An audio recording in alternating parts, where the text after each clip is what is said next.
Disclaimer: this fictional serial will contain mature subject matters, including but not limited to the subject of drug use. This story does not seek to glorify addiction or drug use. It is a horror story that, like many such fictional material, explores dark themes. The Crimson Hound is meant to be a flawed anti-hero, and the viewer is not meant to agree with everything he does. Also keep in mind that in a serialized format, the whole story will be told over many episodes, so one single episode will not be a good representation of the completed story. Feedback is always welcome in the comments.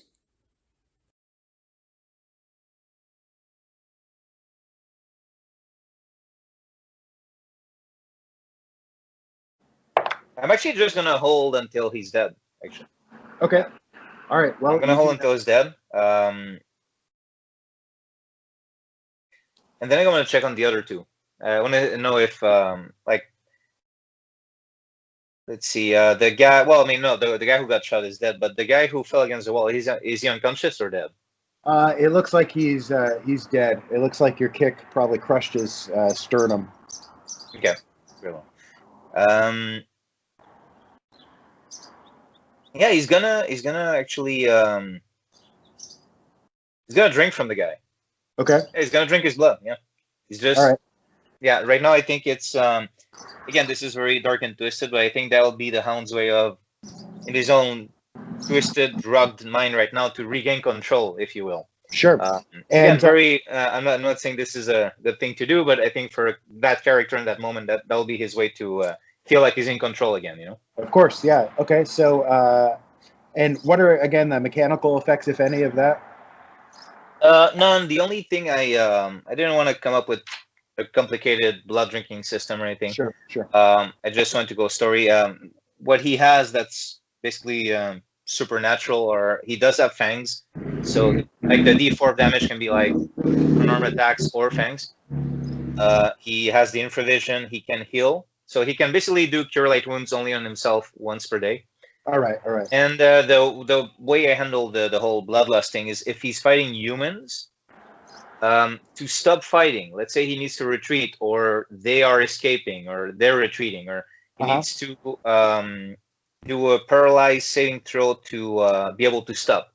Otherwise, he's gonna keep fighting until it's over, and he is very likely to drink from that. I would have to see how I wrote it, and I keep kind of fidgeting with it, the description and all that, but it's basically he's he has trouble controlling his violence when he's fighting humans, because there's part of him that sees him as prey, if you will. Okay, great. Which I try to roleplay anyway, but if at some point it's really dangerous, then I did put that saving throw thing to keep true to the concept. All right, fantastic. So as he sinks his fangs into the neck of this guy, and the rush of the blood starts to come through, the voice from that vision starts to kind of echo again in his head, and it says the same thing. It says, "Take my smile, young thing. The world ends bloody." Well, that doesn't normally happen. So I'm gonna start. His mind could be the drugs, could be anything, right? So if I'm just gonna grab that baseball bat and that chain. Gonna keep those for now. Okay. Yeah, the gun, of course, and whatever ammo he had on him. Although I did have, it's kind of funny because I do have ammo already, so that's convenient. Oh, nice. Yeah, but if he has any ammo, I'm just gonna refill the gun instead of using mine. So you kind of roll the guys, and what you find, he's got 3 rounds tucked into his vest pocket, and you also find amongst the 3 of them there are 6. It's a gold piece standard setting, right? Yeah. Okay, yeah, you find 6 gold pieces between them, and the big guy with all the stuff on his chest, it's almost all junk, but he has what looks like some kind of like a war medal of some sort that was on his jacket as well, and it looks like probably stolen from someone. And you don't recognize the conflict or the campaign or the rank or whatever that it would denotate, but you see this war medal. Okay. Does it look made of silver or something, or gold, or? It looks like it's gold. Yeah. I'm gonna keep it. Okay. All right. Great. So I need to finance my crusade, you know. Great. So... Yeah. Makes sense. All right. So you get the stuff off them. Okay. Perfect. Cool. All right. Great. So all right. So let's see. Yeah, I'm gonna put the just to make it like very visual, you know, because it's an important aspect in this non-visual medium. He puts the chain kind of like, you know, diagonally, you know, across, and yeah, he's gonna be walking with the bat in one hand, the gun in the other. Great, very kind of a Spawn vibe.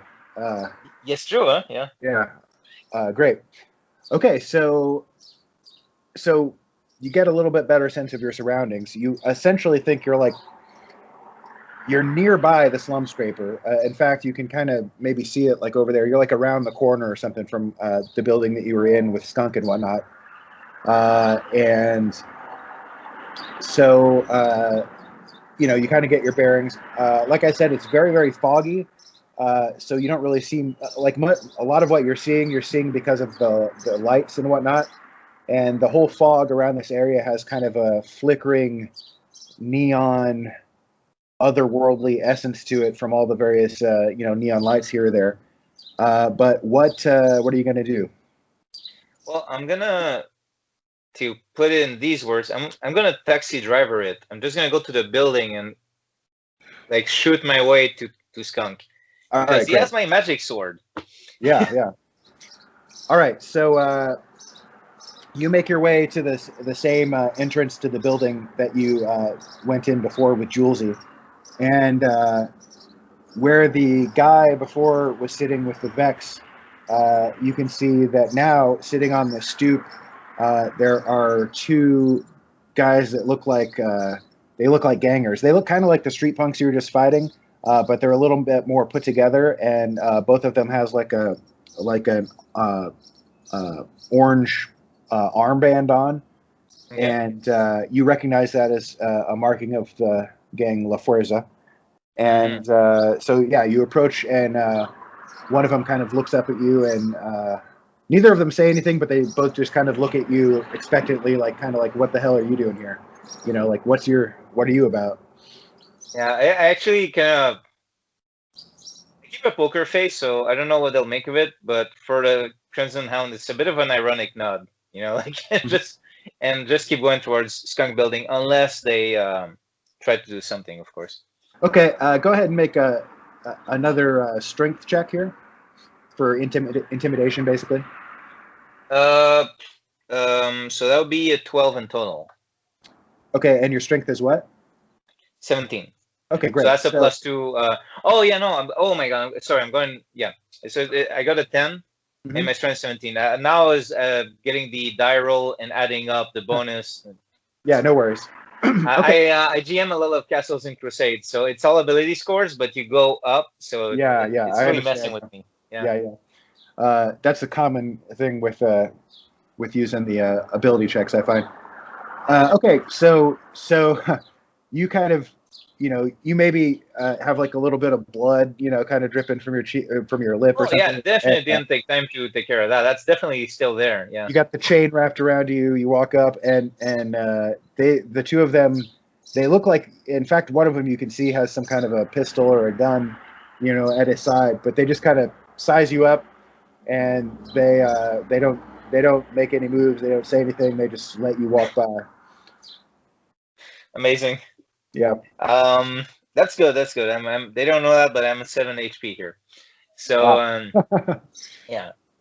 Okay, so I'm gonna continue on my way to Skunk's Tower, and yeah, I'm not gonna try anything subtle here. I'm just gonna walk to his apartment. So let me know when I come across any obstacle. All right. Well, you get to the same entrance to the apartment as before, and just like before, there's there's what looks like another gang member kind of standing outside. And as you approach, he says, It's a different guy. He doesn't seem to recognize you from yesterday. And he just says, "What's your business?" Need to see skunk. About what? I want to make a purchase. He says, "What's your name?" Crimson Hound. He raises his eyebrows skeptically. It's like, and I'm the Queen of England, and or whatever. I don't know. There's no England. I was just gonna ask that if we're on Earth or not.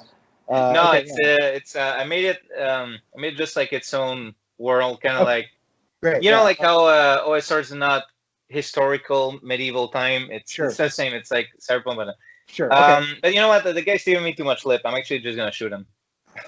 Okay. Well, so it looks like he's kind of like about to, Make a joke or well, he's about to say something quippy and then maybe go get skunk. But you go to shoot him. So go ahead and make your roll just to see how this goes. okay. So I guess he wasn't expecting. So Yeah, we're gonna give you a +4 to this. yeah, well, I already have a 12 to begin with. My dex is +1, so it's 13, and you gave me a +4. Yeah. All right, so you straight up just blast him and roll damage. For this, are you using the punk's pistol that you took? Yeah. Okay, so this is just going to be a D6 damage. Well, that's like my own gun that I left at that hotel. So I'm used to crappy guns. That's gonna be a 2. 2. Okay, so but I would get well, I don't know if he has more than one hit die. That's it. If he has one hit die or less, I would get a second shot. I don't know. This guy just has one, so you can take your second shot. Okay. So that's that's an 18 on the die. So nice. Okay, so pop. Go ahead and roll your second. And second is 5, so it'll be 7 in total. All right, nice. Okay, so you just as he's making his quip, you just whip out your gun and pop, and he flies backwards through the apartment door, sending the whole door kind of crashing. He takes it off the hinges and goes into the apartment behind him, and you can see that at least one of the same people that you saw the last time you were here, kind of drugged out on the couch, is still there and in the same position. Yeah, and you can see in the apartment. I think I described before that there was a kind of a beaded curtain that cordoned off one of the rooms, and you can see kind of standing in the doorway just in front of the beaded curtain. Skunk is standing there, and he's got like a tattered bathrobe on, and it looks like he's on his equivalent of a cell phone, like some kind of communication link device, and he's talking to somebody, and there's this sudden the door comes down, and he just kind of looks, and when he sees you, he has a look of surprise and terror on his face. So what are you gonna do? Well, I bare my fangs hissing, and I'm gonna just where's the sword? He's like very obviously lying. He's like, sword? I don't know what you're talking about. Okay, so let's see.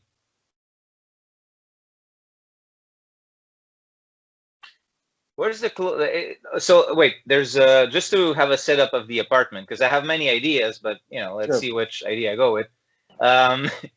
There's a curtain in the back, and he's like in front of it, right? Yeah, so okay, so directly across from you as you enter, there's the first obstacle you would hit is there's kind of like a coffee table. It's got a bunch of drug paraphernalia and some gold pieces on it. Behind that is the couch that the guy is sleeping on. Behind that, there's the window to the side of the apartment building. To the right from where you're at, over here is where the curtain is that he's standing in front of. And there's also probably a bathroom or something like that. Another room that's over here to the left.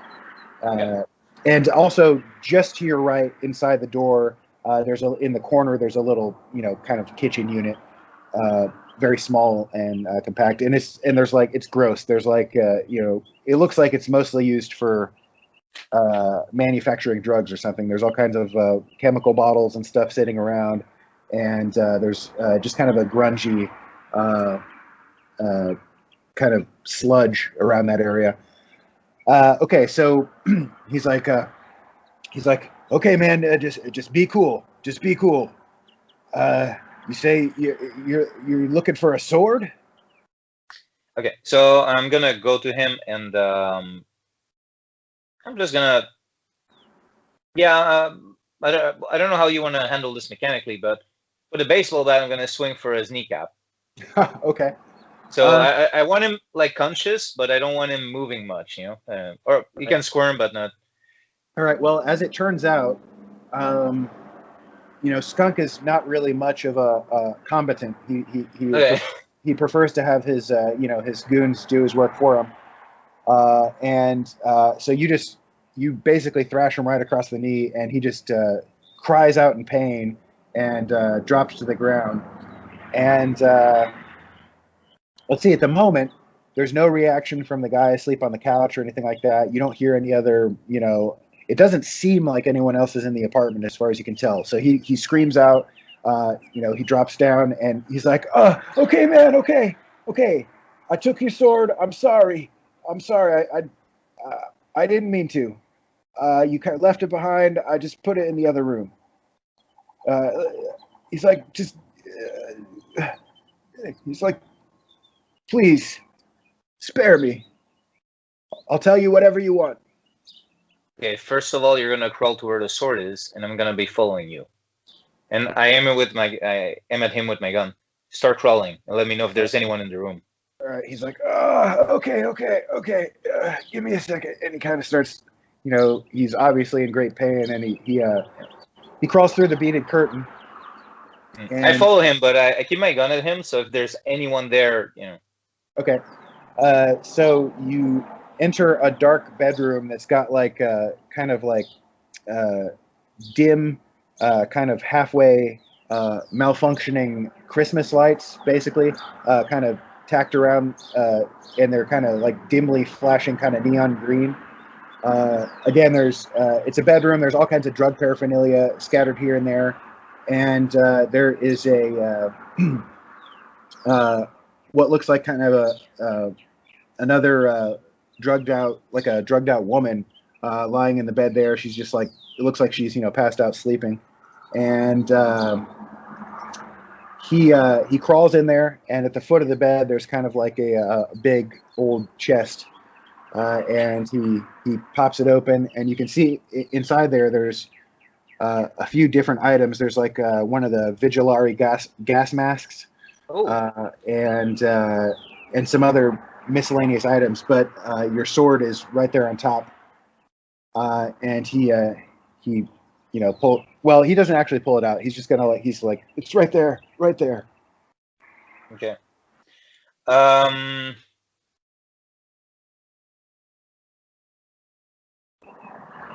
Okay, I'm gonna go grab the sword first. Okay.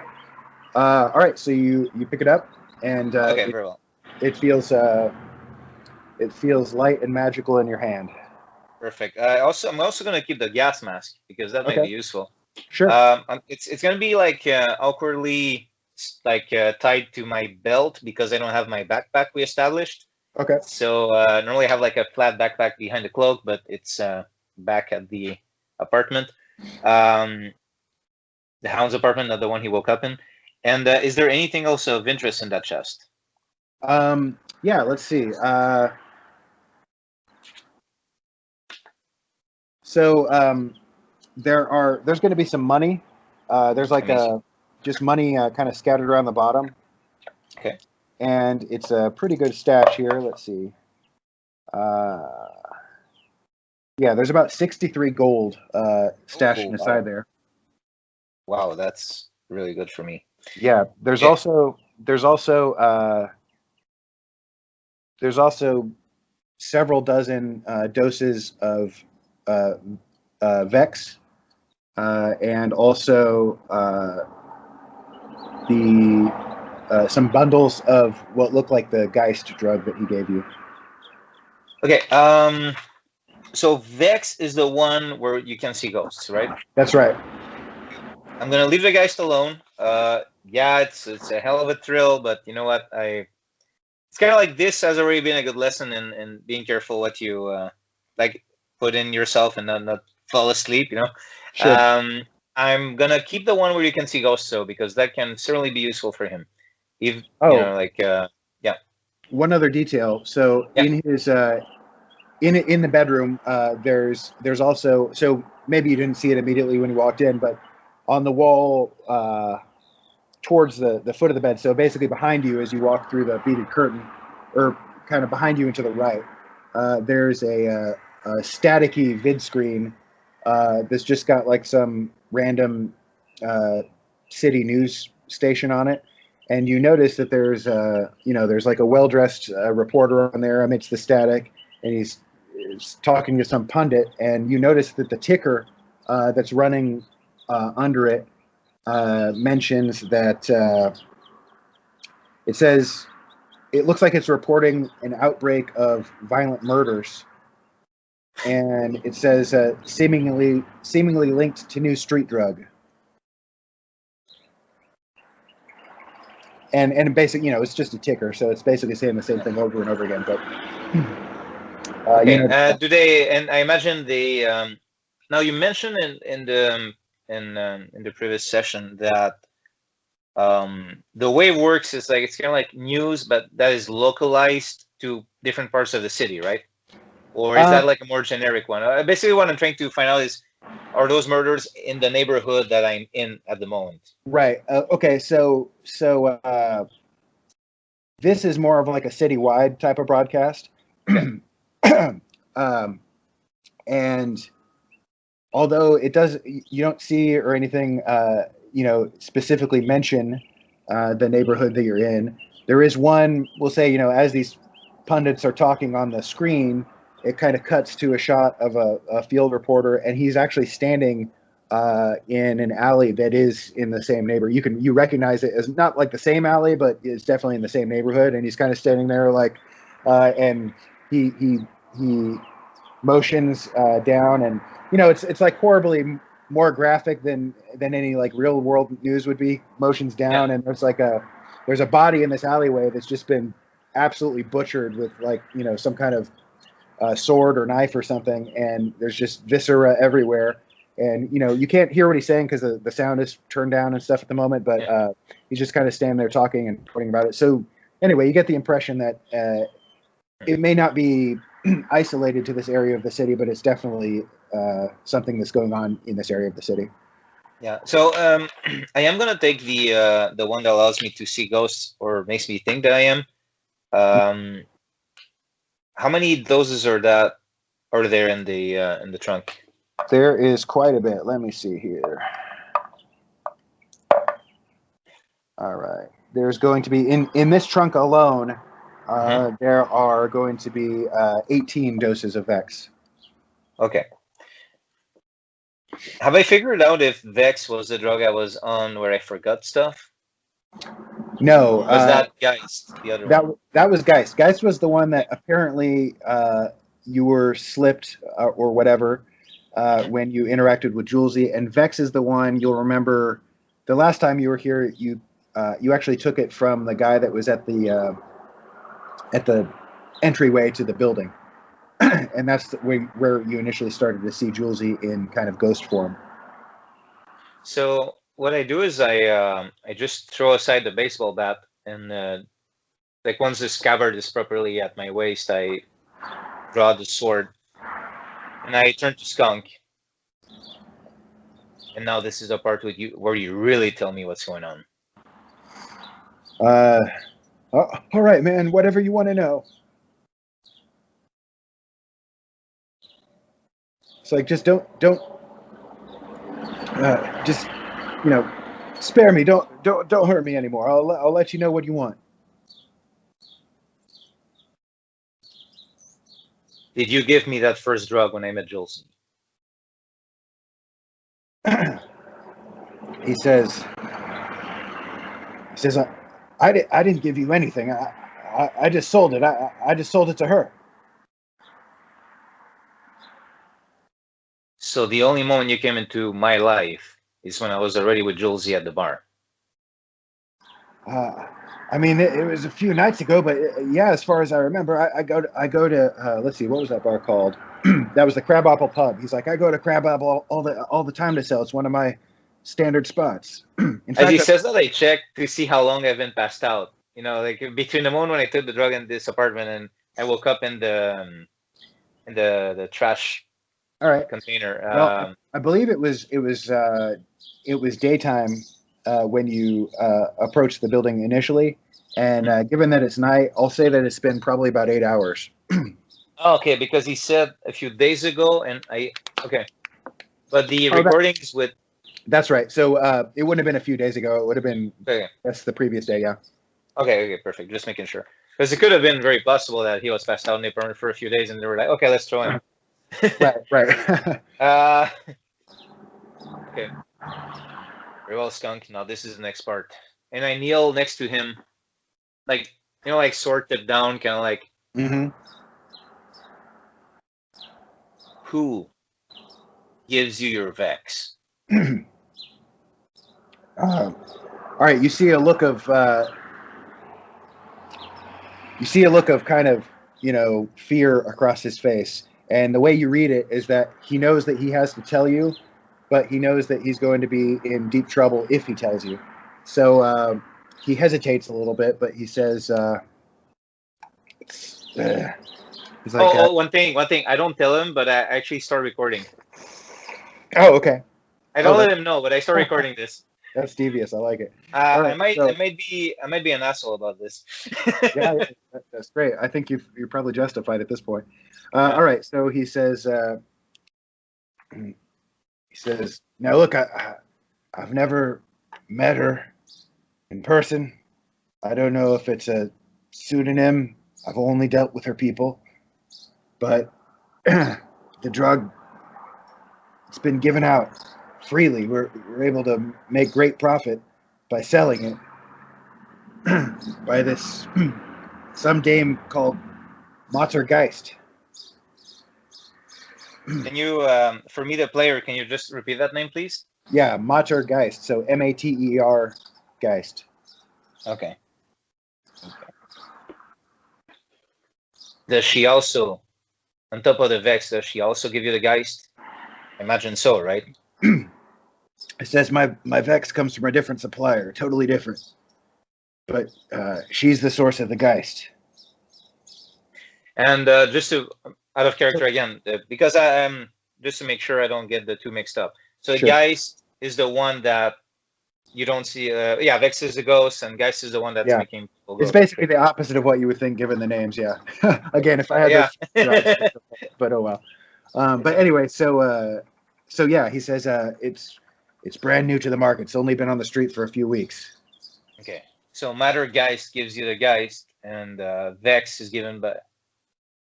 He says I have various suppliers throughout the city, but the Geist is provided for free to people like me. It's 100% profit. That's why I deal in it. Okay, and Vex is also given by her? No, I get the Vex from a different supplier, mostly from various contacts of La Fuerza.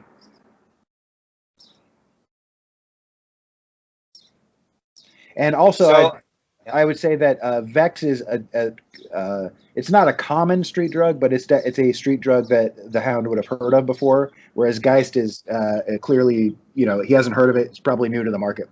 I'm looking around to see if I don't see any ghosts or. By the way, when I woke up, am I still seeing like the buildings kind of like disintegrating upwards, or just having this ink dust? No, it seems like when you woke up, the effects of the Vex had worn off. Okay.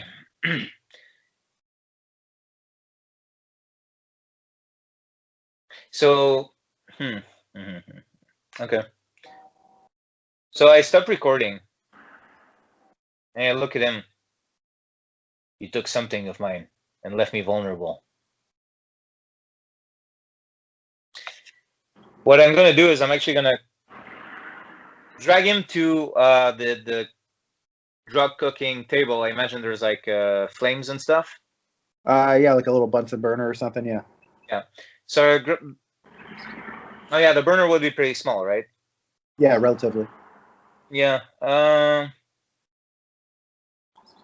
Not that. Sometimes I'm talking to myself, not that. And I drag him again to the curtain, and I just like break off the curtain. I break it down. Uh-huh. What do I see behind it? Because now I realize I still didn't look behind the curtain. Well, you went through the. He actually crawled through the. Sorry, Oh, that that was through the curtain. Okay, I thought it was in a room. Yeah, Okay. crawled through. That's where the bedroom was. So I leave the curtain right next to him, Mm-hmm. and I look around for his like phone device, his communication device. Just kick it really close to him. Mm-hmm. And then I'm gonna All say, right. "You." Oh, go ahead. Oh, go ahead and say what you're gonna say. Skunk, you are going to be an example to anyone who messes with me. He's like, please, no. I told you what you wanted to know. And that's why you get to live. So I am going to cut off his right hand with the sword. Okay. So whoosh, it comes off relatively easily, and he kind of starts, wailing and whatnot. And I kind of kick the curtain close to his stump. So I leave him with the curtain and the communication device. Okay. Yeah, just leave the place at this point. Oh, no, wait. I pick up the coins at the table calmly.